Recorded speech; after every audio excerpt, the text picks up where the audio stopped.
اولاً تھوڑا سا میں یہ 12ویں شریف کے بارے میں عرض کر دوں کہ جیسے ہی میلاد مصطفیٰ صلی اللہ علیہ وسلم کا مہینہ آتا ہے اور مسلمان اس مہینے میں خوشی منا کے اللہ تبارک و تعالیٰ کی بارگاہ میں درجات کی بلندی کا سامان کرنے کا ارادہ کرتے ہیں تو شیطان کو بہت تکلیف ہوتی ہے، اور شیطان نہیں چاہتا کہ مسلمان اپنے نبی سے اظہار محبت کے ذریعے اللہ تعالیٰ کا مزید قرب حاصل کریں، تو سینکڑوں قسم کے وسوسے ہمارے ذہن میں ڈالنے کی کوشش کرتا ہے۔ بھئی خوشی کیوں مناتے ہیں، جھنڈے کیوں لگاتے ہیں، لائٹنگ کیوں کرتے ہیں، جلوس کیوں نکالا جاتا ہے، یہ کہاں سے ثابت ہے؟ کیا نبی کریم صلی اللہ علیہ وسلم نے ایسا کیا؟ کیا اس کا حکم دیا تھا؟ کیا خود صحابہ کرام نے ایسا کیا؟ کبھی کہتے ہیں صحابہ کرام ہم سے بڑھ کے عاشق رسول تھے، بتاؤ اگر کرنا ہوتا تو وہ کرتے، ہم کیوں کریں؟ تو اس طرح جب وہ پیدر پہ کویسچنز آتے ہیں، اور بات وہی ہے جو میں نے پہلے آپ کی خدمت میں عرض کی کہ ہمارے پاس ذہن میں دفاعی مواد تو موجود ہی نہیں ہوتا، وہ دلائل موجود نہیں ہوتے جس کی وجہ سے ہم سامنے والے کو قائل کر سکیں، تو بچے اولاً آتے ہیں گھر والوں کے پاس، جب وہاں سے کچھ نہیں ملتا تو وہ جاتے ہیں کسی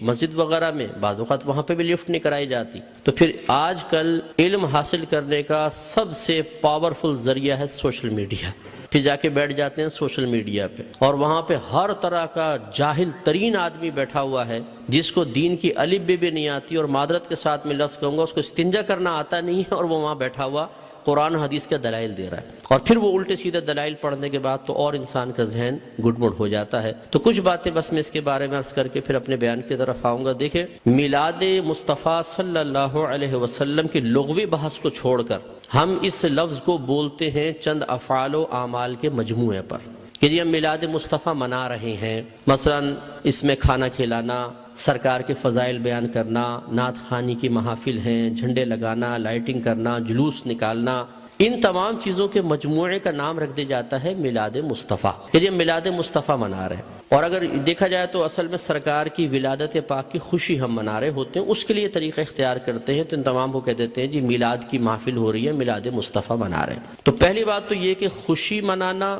اور خوشی کا اظہار کرنا، یہ دونوں چیزیں قرآن کے حکم سے ثابت ہیں۔ اللہ تعالیٰ فرماتا ہے قُلْ بِفَضْلِ اللَّهِ وَبِرَحْمَتِهِ فَبِذَلِكَ فَلْيَفْرَحُوا، اے حبیب کریم صلی اللہ علیہ وسلم آپ ان لوگوں سے فرما دیجئے کہ اللہ کے فضل اور اس کی رحمت پر چاہیے کہ خوشی کا اظہار کریں۔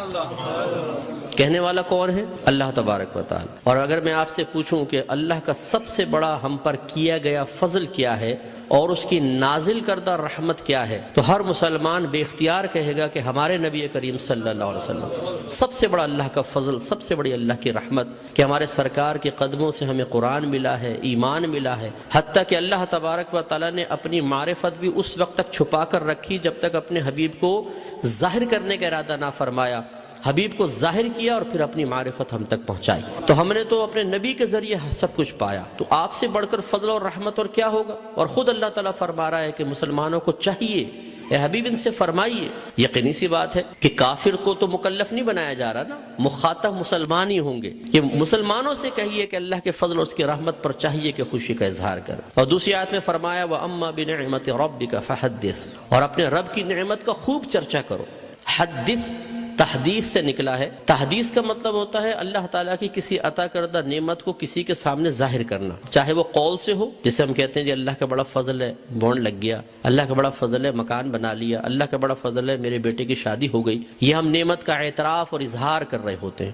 اور اسی طریقے سے مختلف اعمال و افعال سے بھی بعض اوقات تحدیث نعمت ہوتی ہے۔ ایک دفعہ ایک صحابی نبی کریم صلی اللہ علیہ وسلم کی خدمت میں آئے، جو پھٹے پرانے سے تھوڑے کپڑے پہنے ہوئے تھے، مفلوق الحال سے تھے، تو سرکار نے فرمایا کہ کیا تمہارے پاس کوئی مال نہیں ہے؟ عرض کیا رسول اللہ صلی اللہ علیہ وسلم الحمدللہ ہر طرح کا مال ہے، مویشی ہیں، دراہم ہیں، دنانیر ہیں، باغات ہیں۔ تو سرکار نے شاید فرمایا پھر اللہ کی نعمت کا اثر آپ پر ظاہر ہونا چاہیے، اپنے آپ کو ایسا نہ رکھو بلکہ ایسے لباس پہنو، ایسی عادات و اطوار رکھو، ایسا طور طریقہ رکھو کہ لوگ جان جائیں کہ اللہ تعالیٰ نے آپ کو نعمتوں سے نوازا ہے۔ تو بتائیے کہ جب میلاد مصطفیٰ صلی اللہ علیہ وسلم آئے تو کیا ہمیں اپنے نبی کی اس طرح خوشی کا اظہار نہیں کرنا چاہیے تاکہ یہ ظاہر ہو کہ اللہ تعالیٰ نے ہمیں اپنے نبی کی سب سے بڑی نعمت سے نوازا ہے؟ جب عام دولت کے لیے سرکار نے فرمایا تمہیں اللہ نے دولت دی ہے، اس کا اثر تم پہ ظاہر ہونا چاہیے، اس نعمت کا اثر ظاہر ہونا چاہیے، تو بتائیے کہ جب میرے سرکار تشریف لائے اس نعمت کا اظہار کیوں نہیں چاہیے؟ تو یہ دونوں چیزیں قرآن سے ثابت ہیں، تو خوشی منانا اور نعمت کا اظہار کرنا، جب اللہ تعالیٰ نے اس کا حکم دے دیا، اجازت دے دی، تو پھر ہر وہ طریقہ اختیار کرنا جائز ہوگا جس کو قرآن اور حدیث نے منع نہیں کیا ہے۔ یہ اچھی طرح اصول یاد رکھیے، کسی چیز چیز کے جائز قرار دینے کے لیے دلیل نہیں چاہیے ہوتی، کسی چیز کو ناجائز قرار دینے کے لیے دلیل درکار ہے۔ مثال کے طور پر میں آپ سب سے پوچھتا ہوں، جو آپ نے ٹوپیاں پہن رکھی ہیں جائز ہے کہ ناجائز بتائیں؟ بولیں،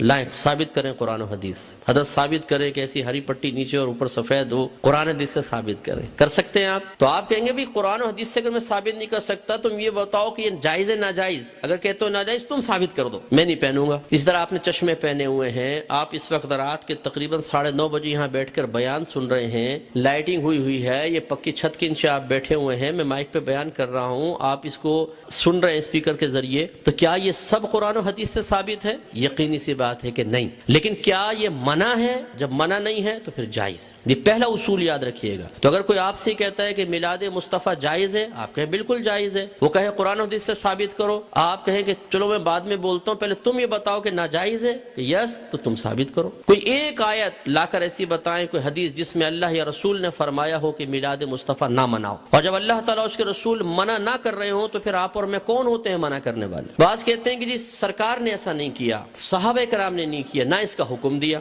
یاد رکھیں یہ بھی کوئی قاعدہ ضابطہ نہیں ہے کہ اللہ کے نبی حکم دیں تو ہم کریں، حکم نہ ہو تو نہیں کر سکتے۔ صحابہ کرام کریں تو ہم کر سکتے ہیں، صحابہ کرام حکم دیں تو ہم کر سکتے ہیں، ورنہ نہیں کر سکتے۔ یہ کوئی ضابطہ قاعدہ نہیں ہے۔ اصل چیز وہی ہے جو میں نے آپ کو بتائی کہ اگر اللہ تعالیٰ اس کے رسول نے منع کیا ہے تو منع ہوگا، اور اگر منع نہیں کیا تو بالکل جائز ہوگا۔ اب میں اس کی آپ کو تھوڑی سی مثالیں بتاتا ہوں۔ دیکھیں آپ کی مسجدوں پہ گنبد اور مینار بنتے نہیں بنتے؟ آپ پوچھیں، کویسچن کریں، ہر مکتب فکر کی عبادت گاہ کے اوپر گنبد اور مینار ہے، کیا اللہ کے نبی نے اس کا حکم دیا تھا؟ صحابہ کرام نے حکم دیا؟ یا اللہ کے نبی نے بنائے یا صحابہ نے بنائے؟ نہیں، یہ بہت بعد کی ایجادات اور ہر مسجد کے اوپر ہیں۔ یہ کیسے بدعت اور ناجائز کیوں نہیں ہو جاتے؟ قرآن پاک پہ زبر زیر پیش سرکار کے دور میں نہیں تھا، نہ صحابہ کے دور میں، بہت بعد میں لگے ہیں۔ 6 کلمے سرکار کے دور میں باقاعدہ اس طرح مرتب شدہ نہیں تھے، یہ بعد میں ہے۔ ایمان مفصل، ایمان مجمل پہلے نہیں تھی، یہ بعد میں ہے۔ اور اگر سرکار کے ہی دور کو لے لیں، سرکار نے قرآن کو مجتمع نہیں کیا تھا، صدیق اکبر کے دور میں ہوا ہے۔ سرکار کے دور میں، صدیق اکبر کے دور میں تراویح 20 رکعت ایک امام کے پیچھے نہیں ہوتی تھی، عمر فاروق رضی اللہ تعالیٰ عنہ نے کی ہے۔ اور ان پہلے 3 ادوار میں جمعے کی صرف ایک اذان ہوتی تھی جو اذان ثانی کہلاتی ہے۔ پہلی اذان حضرت عثمان غنی رضی اللہ تعالیٰ عنہ نے ایجاد فرمائی ہے۔ یہ ایک بازار تھا، وہاں پر ایک مقام زورہ تھا۔ جب مدینے میں وسعت پیدا ہوئی، اذان ہوتی تھی، دور تک آواز نہ پہنچ پاتی تھی، لوگوں تک اعلان نہ پہنچ پاتا تو آنے میں دیر ہو جاتی تھی، تو پھر آپ نے فرمایا کہ ہم ایک اذان اور شروع کریں گے جو اصل اذان سے، جو دوسری اذان ہے اس سے آدھے پونے گھنٹے پہلے بازار کے پاس ہوگی، تاکہ لوگ ہوشیار ہو جائیں اور جمعے کی تیاری کر سکیں۔ ہر مکتبہ فکر جو جمعہ پڑھتا ہے وہ پہلی اور دوسری دونوں اذانیں دیتا ہے۔ وہاں یہ کویسچن کیوں نہیں پیدا ہوتا کہ جب اللہ کے نبی نے نہیں کیا تو پھر حضرت عثمان غنی نے کیسے کر لیا؟ اس کا مطلب ہے جب ضرورت پیش آتی ہے تو یہ اللہ کے نبی کی تعلیم ہے، خود صحابہ کرام نے ہمیں تعلیم دی ہے کہ آپ کسی بھی ایسی چیز کو شروع کر سکتے ہیں کہ جس کو اللہ تعالیٰ اس کے رسول نے منع نہیں کیا ہے۔ اسی طرح مدارس کا قیام آپ دیکھ لیں، ان میں سلیبس ہم نے رکھا ہوا ہے۔ اور اسی طرح میں آخری بات بس یہ مثال دیتا ہوں، ہر مسجد میں جماعت کے کچھ اوقات مقرر ہوتے ہیں، فجر اتنے بجے، ظہر اتنے بجے، عصر، مغرب، عشاء۔ کیا نبی کریم صلی اللہ علیہ وسلم نے حکم دیا تھا کہ اس وقت جماعت کرو؟ صحابہ کرام نے نہیں، ہم نے اپنی سہولت کے اعتبار سے کیا ہے۔ اور یہ ایک اعتراض کا بہت بڑا جواب بھی بن سکتا ہے۔ لوگ کہتے ہیں کہ آپ یہ 12ویں کا انتخاب کیوں کرتے ہیں؟ یہ بتائیں۔ اپنے پاس سے دن خاص کر لینا صحیح نہیں ہے، اپنے پاس سے دن خاص کر لینا صحیح نہیں ہے۔ تو یہاں میں آپ کو سمجھا دوں کہ کسی ایک چیز کو دوسری چیز کے ساتھ خاص کرنا 2 طرح کا ہوتا ہے۔ اللہ تعالیٰ اس کے رسول نے خاص کیا تو اسے کہتے ہیں تخصیص شرعی، یعنی خاص کرنا شریعت کی طرف سے۔ اور اگر اللہ تعالیٰ اس کے رسول نے نہیں کیا، آپ اور میں کر لیں، جیسے ہم بچے کی سالگرہ کے لیے ڈیٹ کرتے ہیں، فکس کرتے ہیں، اس طرح بچی کی شادی کے لیے ڈیٹ ہم آپس میں مشورہ کر کے فکس کرتے ہیں، کوئی تقریب کرنی ہوتی ہے اس کے لیے، اسی طرح دارالعلوموں کے اندر سال شروع کرنا آخر کے لیے، اسی طریقے سے مسجدوں میں جماعت کے اوقات۔ یہ جو ہم اپنے پاس سے ایک چیز کو دوسری کے ساتھ خاص کرتے ہیں، اس کو کہتے ہیں تخصیص عرفی۔ تو تخصیص عرفی کو تخصیص شرعی بنانا غلط ہے کہ مثال کے طور پہ اگر ہم 12ویں کو 12ویں تاریخ میں کر رہے ہیں تو تو ہم کہیں کہ اسی تاریخ میں ہوگی، اس کے علاوہ نہیں ہوگی، یہ غلط ضرور ہوگا. لیکن ایک چیز کو دوسری چیز کے ساتھ خاص کر دینا اگر لازم اور ضروری سمجھ کر نہ ہو اور پھر بھی ناجائز ہو تو جتنی میں نے آپ کو مثالیں دی ہیں بتائیے پھر بیٹی کی شادی فکس کرنا بھی ناجائز ہونا چاہیے. یہ کوئی دنیاوی معاملہ نہیں ہے. نکاح تو سنت ہے. سرکار نے فرمایا نکاح من سنتی فمن راغب عن سنتی فلیس منی. نکاح میری سنت سے ہے، جو میری سنت سے بے رغبت ہوا وہ مجھ سے نہیں. تو اب جب بچی کی شادی کی باری آئے اور دولہا والے پوچھے جی کون سی تاریخ رکھنی ہے تو کہ خبردار تاریخ فکس کرنا منع ہے. تو شادی ہوگی کب؟ بس ہو جائے گی بغیر فکس کیے. کر کے بتائیں پھر ذرا. تو یہ مطلب ایک بے وقوفی کی سی بات ہے. تو اس لیے جماعت کے اوقات مخصوص کر دینا اور اس سے 1 منٹ بھی آگے پیچھے نہ ہونا. امام صاحب اگر 4 منٹ بھی لیٹ ہو جاتے ہیں تو لوگ یوں ٹائم دیکھتے ہیں امام کہاں گیا، اور پھر جو شور مچتا ہے پوری مسجد کے اندر کچھ امتحان ہے. خود جماعت میں لیٹ پہنچے کوئی بات نہیں، امام صاحب 1 منٹ بھی لیٹ نہیں ہونے چاہیے. بالکل وقت کے اوپر جمعہ شروع ہونا چاہیے، وقت پہ جماعت. تو جو ہم نے اپنے پاس سے خاص کیا اس میں کتنی سختی کر رہے ہیں، ہر مکتبہ فکر کرتا ہے. تو خلاصہ کلام یہ ہے کہ اللہ کے نبی کی جب یہ میلاد کا موسم آتا ہے اس قسم کے بہت سارے وساوس ہماری طرف متوجہ ہوتے ہیں. اصول بس یہی ہے کہ اللہ کے رسول نے اگر حکم نہیں بھی دیا، کر کے نہیں بھی دکھایا، لیکن منع بھی نہیں کیا تو ہمارے لیے بالکل اس کے کرنے کی شرعی طور پر اجازت ہے. اگر حکم کا انتظار کریں تو پھر ہر چیز کے اندر غلام کو حکم کا انتظار کرنا چاہیے. اور جب آپ حکم ڈھونڈنے کی کوشش کریں گے تو کاروبار زندگی رک جائیں گے. ہزارہ چیزیں ایسی ہیں جن میں سرکار کے احکام موجود نہیں ہیں. تو بس اصول شرعی ہوتا ہے کہ جہاں سرکار کا حکم موجود نہ ہو، خاموشی اختیار فرمائی ہو، منع نہ کیا ہو، یہ اس کے جائز ہونے کی دلیل ہوتا ہے. تو میلاد مصطفیٰ منائیے. الحمدللہ جنہوں نے یہ کیا ہے انہوں نے فیض پایا ہے. ابو لہب جیسا شخص آپ جانتے ہیں کافر تھا، سرکار کا چچا تھا، کافر شخص تھا اور بدترین کافر، دشمن اسلام. لیکن جب اس کی لونڈی ثویبہ نے آ کے خوشخبری دی کہ مبارک ابو لہب تیرے ہاں بھتیجا پیدا ہوا ہے، اس نے ہمارے نبی کی خوشی میں آزاد نہیں کیا تھا، اپنے بھتیجے کی خوشی میں کیا تھا. لیکن وہ بھتیجا تھا تو اللہ کا نبی. تو اللہ تبارک و تعالی نے اس کو اس برکت سے نوازا کہ جب اس کا انتقال ہوا اور یہ جہنم میں گیا ہے، اس کے خاندان والوں میں سے کسی نے اس کو خواب میں دیکھا تو پوچھا کہ ما فعل اللہ بکا، اللہ تبارک و تعالی نے تیرے ساتھ کیا معاملہ کیا؟ تو اس نے جواب دیا کہ بہت سخت عذاب میں ہوں، لیکن جب میں اس انگلی کو اپنے منہ میں لیتا ہوں کہ جس سے میں نے اپنی لونڈی کو آزاد کیا تھا تو اللہ تبارک و تعالی اس سے پانی جاری فرما دیتا ہے. تو شیخ عبدالحق محدث دہلوی رحمۃ اللہ علیہ فرماتے ہیں لوگوں غور کرو، ایک دشمن تو ہمارے نبی کی خوشی منا کر جہنم میں راحت پائے، تو پھر ہم اگر اپنے حبیب کا میلاد منائیں، ان کی خوشی منائیں تو کتنی راحت پائیں گے. اور جب میرے سرکار صلی اللہ علیہ وسلم پیدا ہوئے تو خوشی تو اللہ نے بھی اس کا اظہار فرمایا، خوشی کا اظہار فرمایا، انعامات دیے، مبارکبادیں ہوئی. آپ تاریخ اٹھا کے پڑھیں، جب میرے آقا صلی اللہ علیہ وسلم کی ولادت ہوئی ہر پرندے اور ہر جانور نے ایک دوسرے کو مبارکباد دی ہے کہ ہمارے نبی پیدا ہو گئے.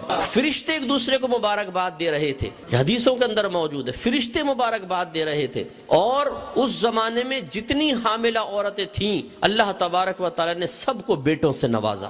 اور وہ قحط سالی کا دور تھا، لیکن جب میرے آقا صلی اللہ علیہ وسلم پیدا ہوئے تو عرب کہتے ہیں کہ اتنی فصلیں ہوئیں، اتنا چارہ ہوا اور ہمارے اونٹ چارہ کھا کھا کے اتنے موٹے ہو گئے کہ ہمیں خوف ہوا کہ شاید یہ چربی کی شدت سے پٹ پڑیں گے. اتنا اللہ نے نعمتوں سے نوازا ہے. تو خلاصہ کلام یہ ہے کہ میرے آقا صلی اللہ علیہ وسلم کی میلاد مصطفیٰ منانا یہ بہت بڑی سعادت کی بات ہے. وسوسوں سے قطع نظر خوشی کے ساتھ میلاد مصطفیٰ منائیں، انشاءاللہ برکت حاصل ہوگی.